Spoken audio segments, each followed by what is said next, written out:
I'm really excited to be leading this discussion about wearables, big data, and the Internet of Things, because Gartner research is showing that by 2020, on a daily basis, wearables will be generating 388 terabytes of data. This will come from the more than 1.2 billion wearable devices that are in use. But if we think about it, about 30% of those devices are going to be the ones that are generating the most data.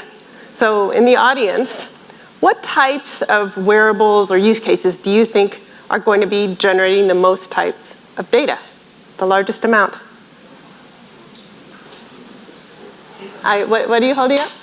The phone? I'm talking about wearables though, but pictures. So pictures, video, the camera on wearable devices, on head-mounted displays, on body-worn cameras worn by police. Those are the biggest generators of data. And how will we make use of that data? In my role at Gartner, I'm the lead analyst for wearables. That means I cover the whole spectrum of everything from the fitness trackers to the smartwatches to the head-mounted displays, and also for safety devices. And I give guidance to the enterprise lead users who are starting to implement wearables to make their organizations more effective. I'm very glad to be having our panelists join us today. As they get mic'd up, they can come up onto the stage. I'll introduce them as they come up, but I wanted to introduce first Dr. Satyam Priyadarshi. He's the Chief Data Scientist at Halliburton and a leader in the field of data science and analytics. He has a few slides to share with us. Dr. Priyadarshi? All right.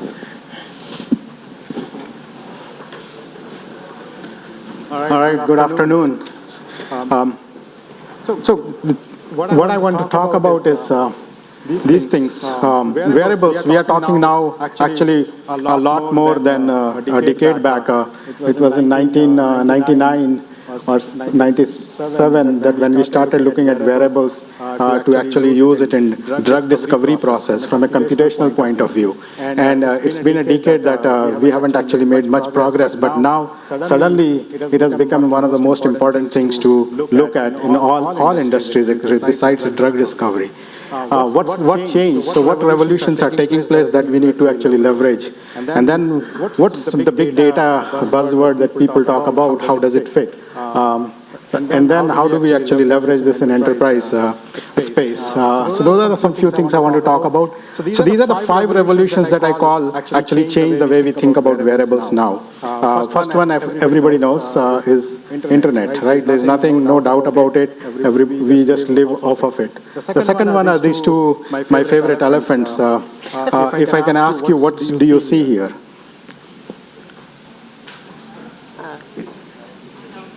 Healthier? What? Healthier free one. Yeah, healthier free one. There you go. What else? One is captive here. What? A barrier around. So this is actually what I call as an open source revolution. Because now, if you look at the free one, you can actually, it's an ecosystem. There are different animals and birds that are there. So the thing is, what open source did to us is now we can actually not tie to one particular software or a database or anything. We can actually try to solve the problem. So you can actually combine these different solutions that exist in various industries to actually make the solution that is needed for you. Right? That is very, very important, and this is what we can do now with all the technology that we have, whether it's cloud or whether it's distributed computing, right? And this is why it is very important that we can actually now talk about this, right? The third one is hardware.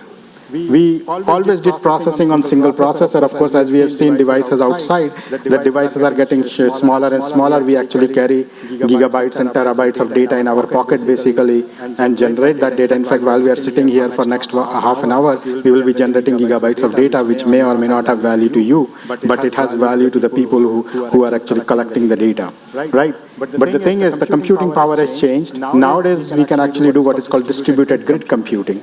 Of course, many industries hadn't adopted it, but some industries have.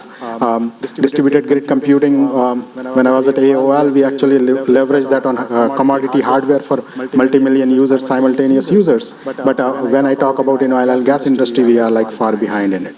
Right? So, but the industry is there.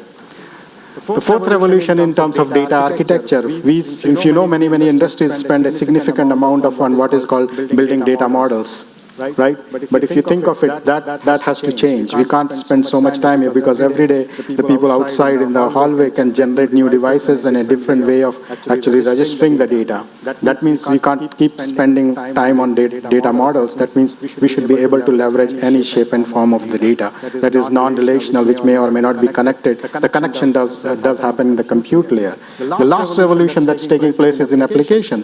What is, when even today, if you look at it, we write code which is very sequential, then we went to parallel processing, MPI, things like that. But if you are using the distributed grid, then we have to actually use what is called scale-out algorithms, because you want to do compute where at the node and then actually just pull up the data. Right? So these 5 revolutions actually converge and they create this challenge for us. One is called the big data, the other one is cybersecurity in a bigger way, and then IoT, and wearables is just a part of IoT actually, and M2M communication, which is I think in the first panel discussion with first presentation we were talking about machine-to-machine communication, right? And as there are various numbers floating around how many devices will be connected and how many not will be connected. But the thing is, the technology that's in play is cloud, software-defined everything basically, embedded computing, right? And of course, as I said, open source and mobility. So these are the things, that is why we are now actually able to talk about wearables. Now, we're not talking about just Fitbits and all, right? Fitbits are only what you call generation 1 kind of wearable devices. So if you think of what's big data, and if I asked you raise your hand and you will say everybody has heard the word big data, right? But when I see it, I spent for about 15 years in this space.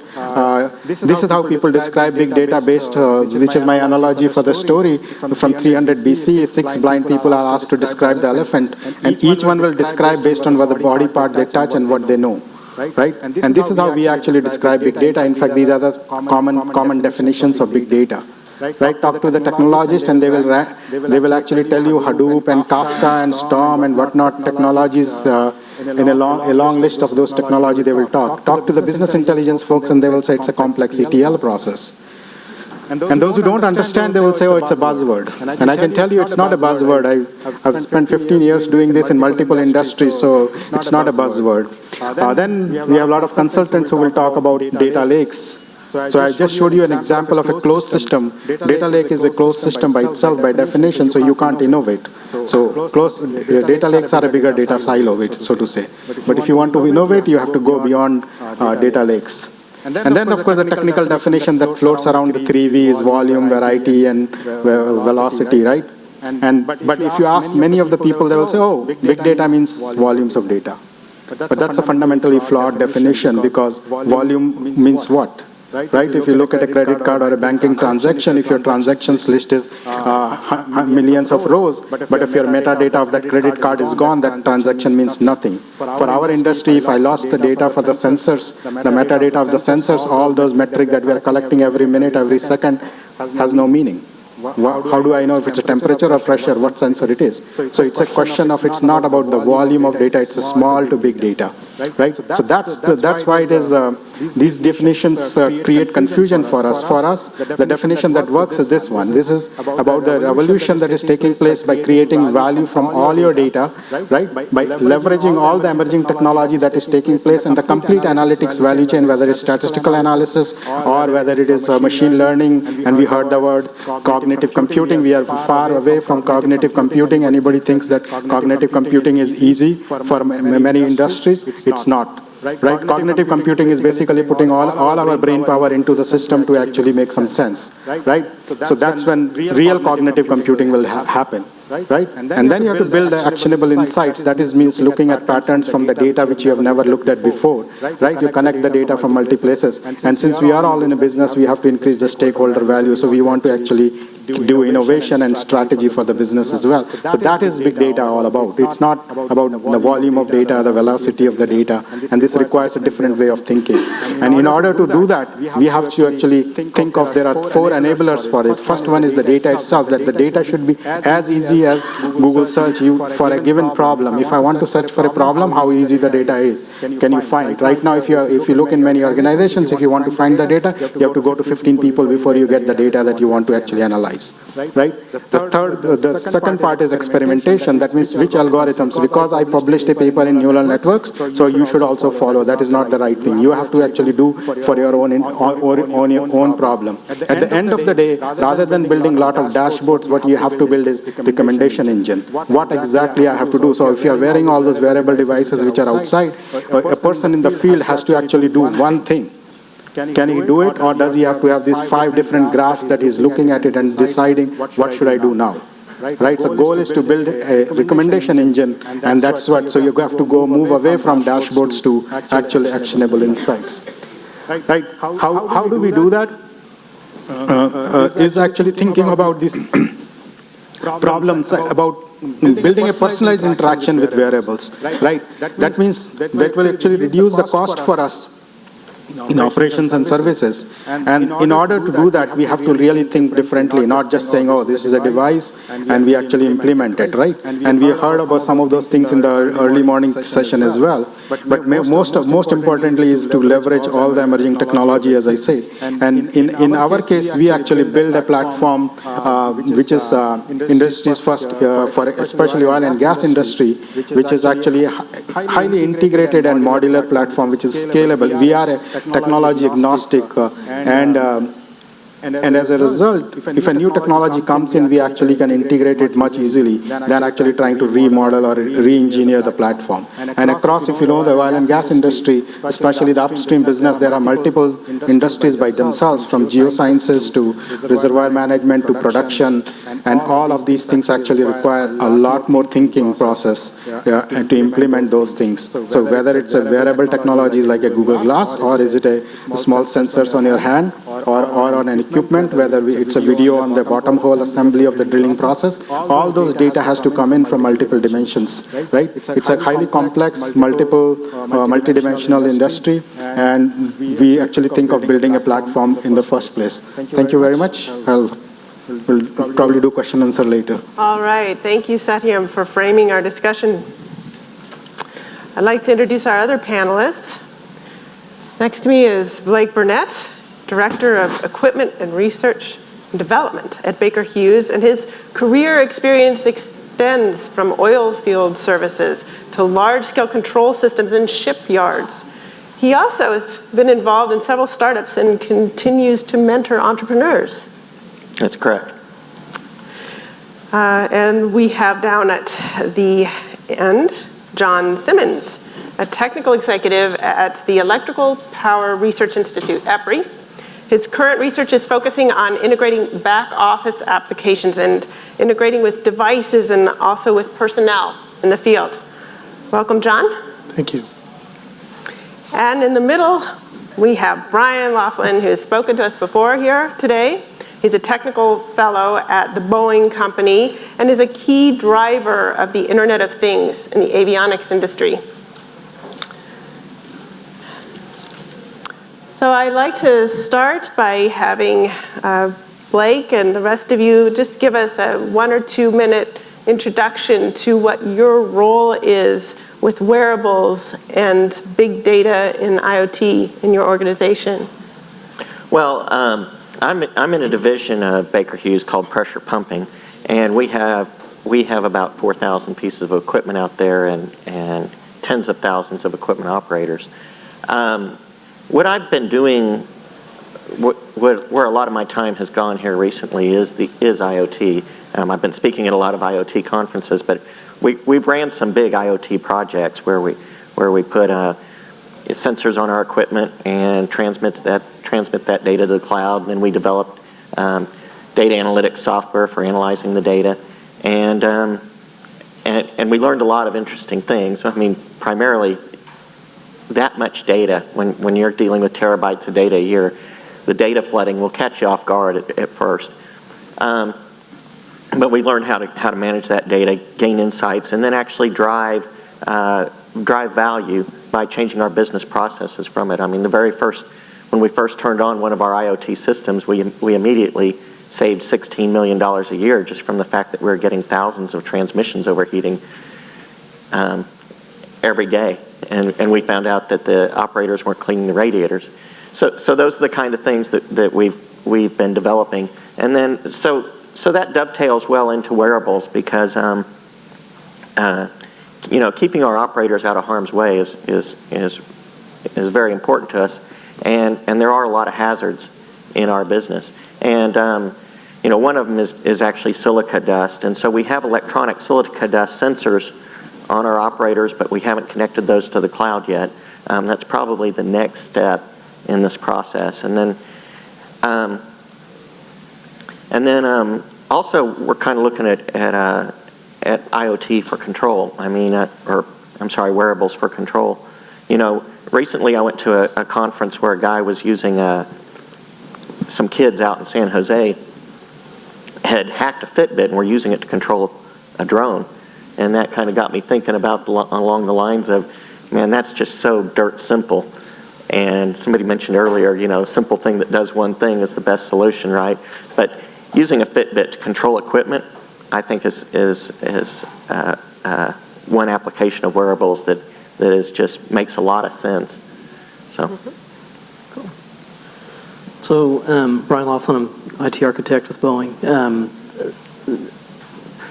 Most of these technologies, it's kind of funny because we talk about, we go to different conferences. We have IoT conference, we have a wearable conference, and really the secular approach to this is not where the magic is. I think it's really in the interactions amongst things, kind of like what he was talking about. The real power of this stuff is when you get system of systems type approach and you actually have the context of what it is that you're interested in. It's funny, I don't know if you guys are, how many business people we have, I'm guessing probably quite a few, but the old mantra was location, location, location, and then with the web it became content, content, content, and I would suggest today is context, context, context. And that's what IoT offers us, is the ability to kind of have sensors out in the environment to really understand what's going on, from all regards, from the Fitbit on perhaps on the guy's wrist to tell us what the biometrics of that particular mechanic are. Is he in trouble? He's in a wing of an airplane fixing a gas tank, for example. We need to know that his core temperature is okay and that his heart rate's okay and things like that. Linking that into the inventory control system so that I can have the inventory and the tools and the parts that we're going to assemble all coalesce in a time and space so that product can be built in an optimized time frame. Furthermore, to have that actually go and communicate with an autoclave, for example, to cure that part out once it's built. So having all these things talk together enables us to create velocity in our systems and able to have increased throughput and decrease cost and better timeliness to market. So those are some of the kind of things that we're doing. And of course, the big data, where that comes in, is you have to have some kind of a traffic cop that manages all these conversations. The Internet of Things is very, very chatty. There's a lot of noise in that. And so how do we filter out? What are the key things that we need to attend to? And big data offers us that opportunity to kind of understand, first of all, what's situationally going on. And second of all, what are the kind of things that we ought to be most attending to? And then have those contextual cues feed the kind of information and tools and services that we can wrap those mechanics and production people in order to maximize our effectivity. So from a day-to-day perspective, I'm focused on mostly actually wherever the data comes from, doesn't matter what the source is, and then trying to make some sense out of it, especially associated with some real industry problems. And then the second part is look at what new things are happening in other industries and how do we incorporate that so that our technology platform is ahead of the curve rather than trying to build it when the technology hits us. And in that sense, both from an analytics point of view or operational excellence point of view, we are looking at these IoT devices where actually the analytics is not in the back office, actually it's at the field.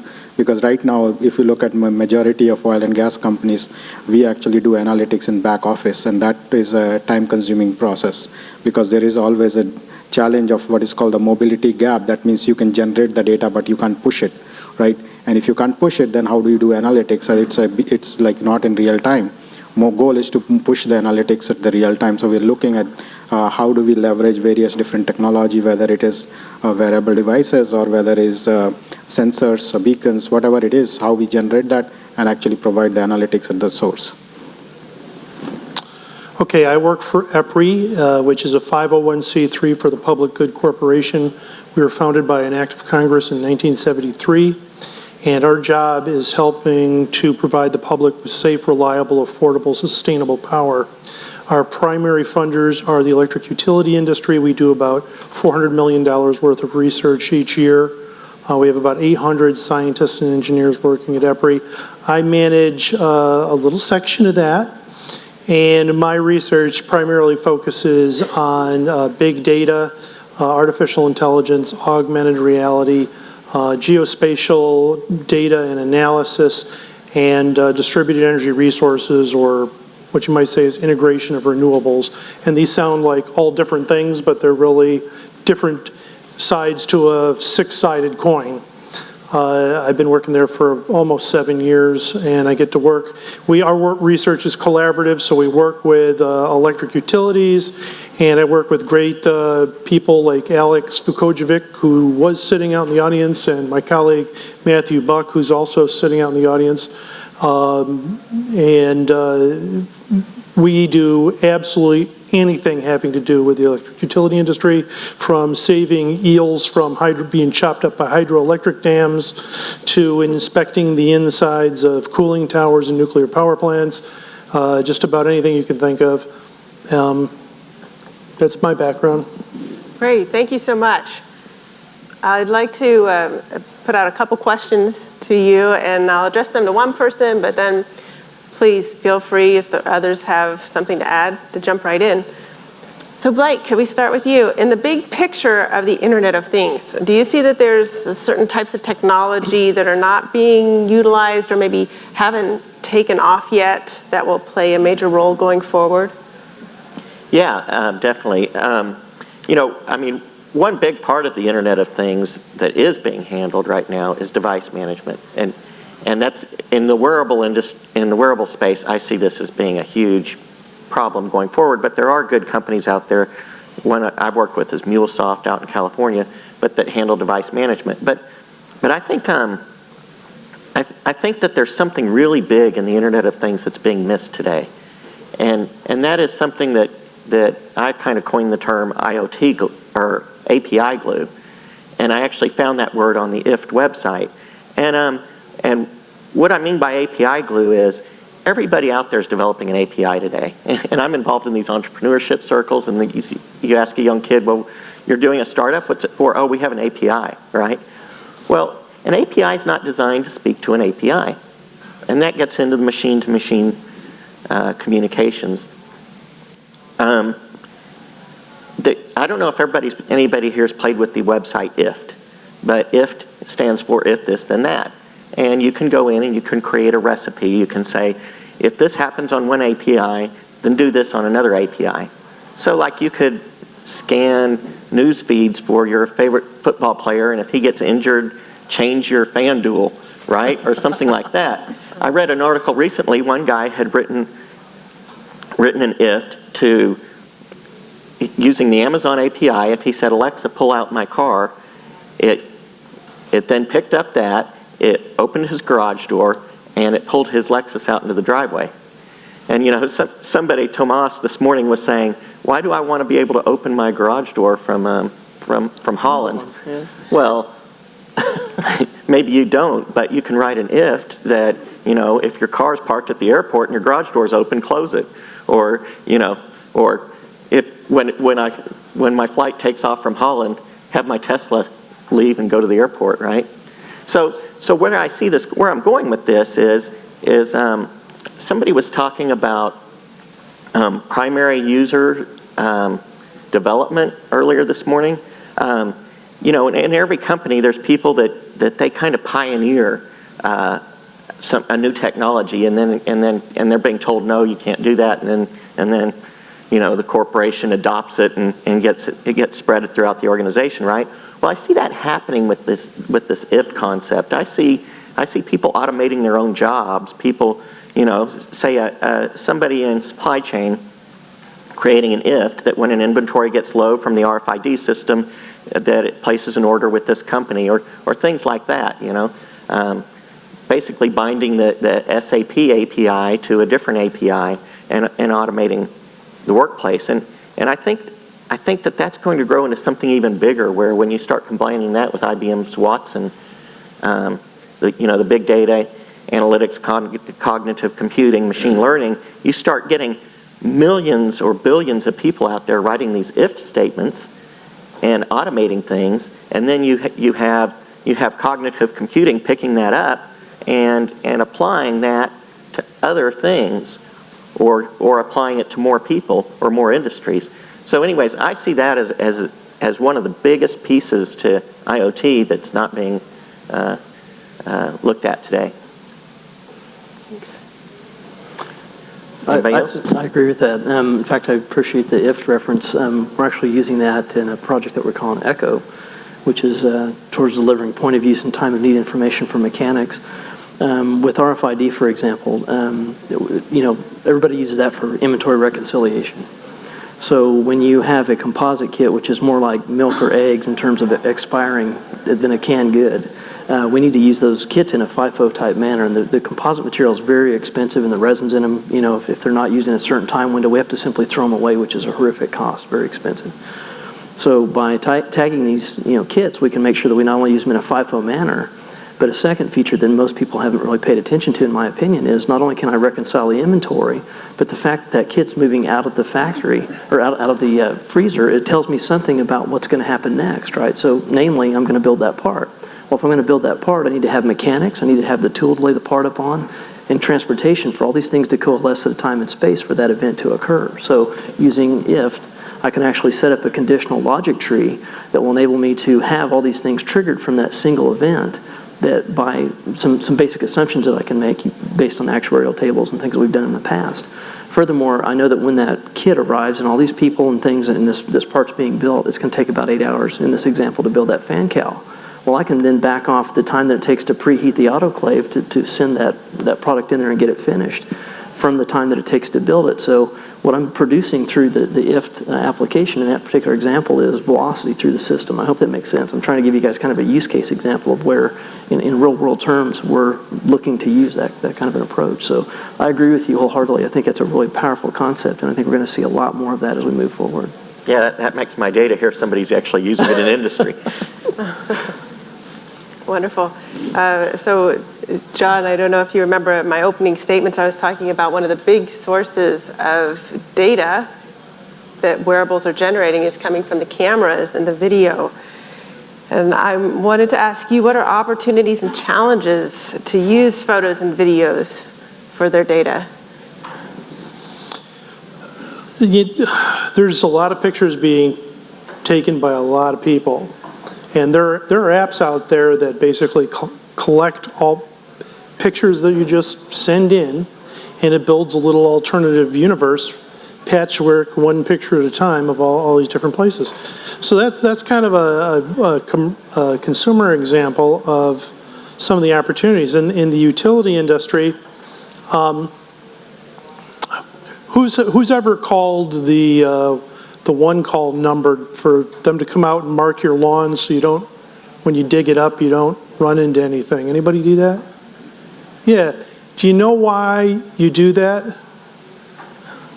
Because the utilities have no idea where that stuff is. Okay? And that can be a problem.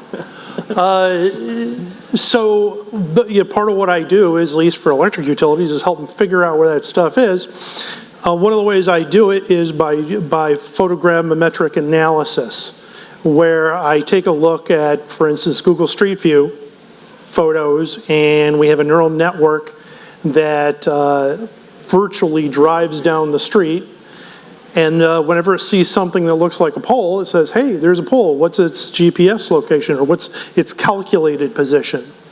And you get that, and then you say, hey, is there anything on the pole? Oh, well, there's a couple of cross arms and some wires. Those wires are ours. These wires belong to the cable company, the telephone company, and there may or may not be a transformer on there. And we can go along, and by doing that, we can map out where all this stuff is and help the electric utility out. Because it has a lot of implications. Where you put your devices for controlling the grid has a lot of impact. Its position has a lot of impact on the results you get. So all of this goes into a big database called a geospatial information database that then, once it's accurate, could be used to tell you exactly where that wire is and where that gas line is and where the cable is in your lawn, so you don't have to call and run somebody out there. That's a minor reason for doing it, but there's lots of major reasons. So that's some of the things that we're looking into. The other thing is, we've been doing Internet of Things for longer than most industries. Everybody here probably has a thing standing on the side of their house. It's called a meter. And once upon a time, we only collected data from that meter once a month. Well, now we do it.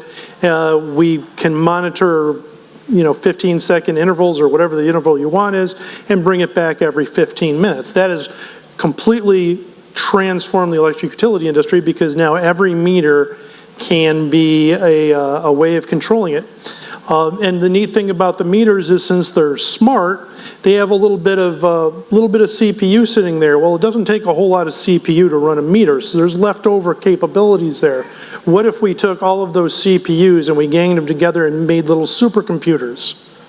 Then we could start controlling the grid without having to need to bring all the data back to a central location. Because a lot of times things happen so fast, there literally isn't time for the data to get back, to be analyzed, to be acted on.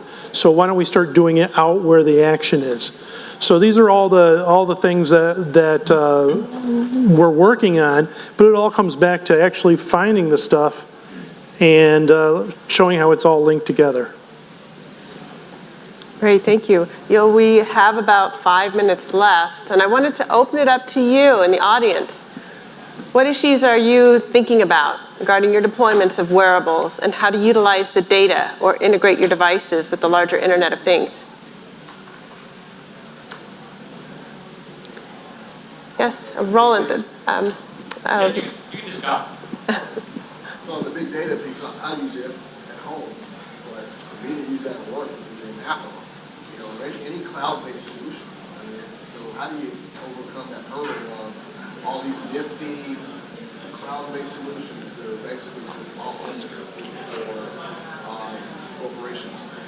So Roland, let me just repeat Yeah, can you repeat the question? Thank Yes, you. Roland was asking, That was my fault. how do you use all these cloud-based solutions that might be off limits in the enterprise type of environment? Yeah, well, first thing you do is you go to work for a small company. No, that's definitely a problem. I mean, that's a problem in any large corporation, and I think that's starting to change. I think IT departments are starting to realize that control is actually hurting their organizations, right? Too tight of control, and I know at our organization, actually, it's kind of funny you say that, because when I do IoT discussions about IoT in the oil field, I put up a blank slide and I say, here's the cloud in the oil field today, right?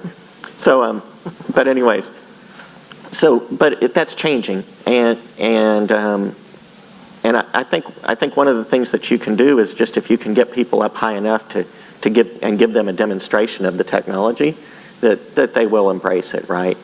But our security department has talked about, or has come out and said, well, we're open to discussing the cloud, whereas instead of just a plain no, right?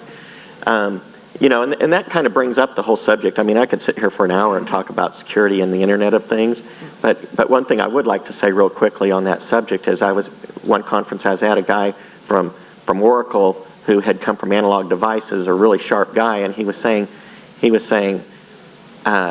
if your device doesn't do anything it wasn't designed to do, you have security. And I thought that was a very profound statement, because somebody was bringing up security earlier. And I hate, one thing that scares me with 30 trillion devices out there is people taking the desktop security model of updating virus scans and all this stuff and firewalls and trying to apply that to 1 trillion devices by the year 2030. That's all we'd be doing, right? So, but anyways, I hope I answered your question as far as how do you get the enterprise to adopt these new technologies, and that's expose the people at the top to the benefit. Things too, like we tried to deploy wearable glasses in a site in Europe, but someone included flags saying that the European privacy law says you're not allowed to record someone performing work without their consent or knowledge. Well, now you've got a heads-up display with a built-in camera. So Right. Yes. saying that's a no-no because you can't. Right. How does So that person know that you're not recording them? Roland's follow-up question was, how do you integrate what you're doing in your workflow or having head-mounted displays with cameras in them with the privacy policies, especially in European countries where people are not allowed to be photographed or videoed without their consent? So kind of in general, I really appreciate your pain, and at Boeing we suffer that mightily because we're probably the most heavily regulated next to healthcare perhaps of the industries. And so, but that being said, Apple holds up our own company, Jeppesen, who does the air charts and stuff. They got the iPad actually authorized to be used as a third, I think it's a class 3 device in the cockpits. Within about a year, which is unheard of. I mean, the speed that the FAA moves at, I thought Boeing was slow, right? I mean, not to throw rocks, but so I think part of it is that nothing succeeds like success. So if you can go out there and first of all, really understand what you're trying to do. So I would suggest flow diagramming out the process, wire brushing the heck out of it, get all the waste out of that. Then when you can go in other, non-threatening areas, so maybe in kind of stuff you're doing at home, you sound like you're probably a bit of a technophile, I am. I test stuff out on my own, and I say, well, here's what I found in my own, not using company data and things like that, what the benefits I found. Now, if I took that and I applied it to this, look at this benefit that I propose we could see. So, when you can do that kind of thing, I think it gives them a little more comfort as to this isn't just kind of a wild guess, it's something that you've actually tested to some degree. Great, thank you. We have time for one more question. I believe there was one over on the side. Yes, sir. Yeah, Paul Epovanchik, Canon. Blake Burnett touched on something with context, and then Dr. Priyadarshi talked about the transition from systems that give you just the context to systems that actually are telling you what to do, so that prediction model, so to speak. Do you find it hard with your respective enterprises to implement wearables, because some people may give you resistance and say, no, I don't want context. I want something to tell me what I need to do. And call me when you have that ready. Or are you in a position where you can go and say, okay, no, you know what, we have enough of a problem that even the context would save us $16 million a year? So I made the context comment. The reason why I say that's so powerful is because if I don't understand the situation, I can't hope to, first of all, I have to ask the right question to get the right answer, right? So context helps me to understand what the real question is that's underlying all this stuff. Once I understand what that context is, what's actually going on, well, then I can begin to make intelligent decisions about what do I need to do to address that situation. So I think it always starts with asking the right question in the right way. And then you can figure out, well, what is the proper data to bring to bear on that particular problem. So I hope that helps. Is there a follow-on to that, or? I was primarily trying to understand if, though enterprise-wide, there's certain what a solution for the wearable is a top sale, certainly, just because some people can push back and say, no, I'm not going to push data on this because it doesn't give me a full solution. It only gives me part of it. It tells me whatever, 60%, 80%, but I'm out there in the field. I have no clue what 60% is. I need the system to tell me what I need to do.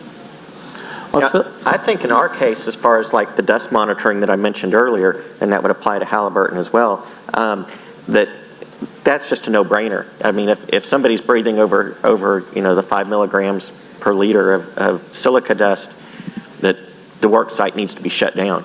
So the answer to your question, which was, are there just slam dunks that that context doesn't matter, I would say that's definitely one. So the answer to your question is yes, there are those slam dunks, but then there are situations where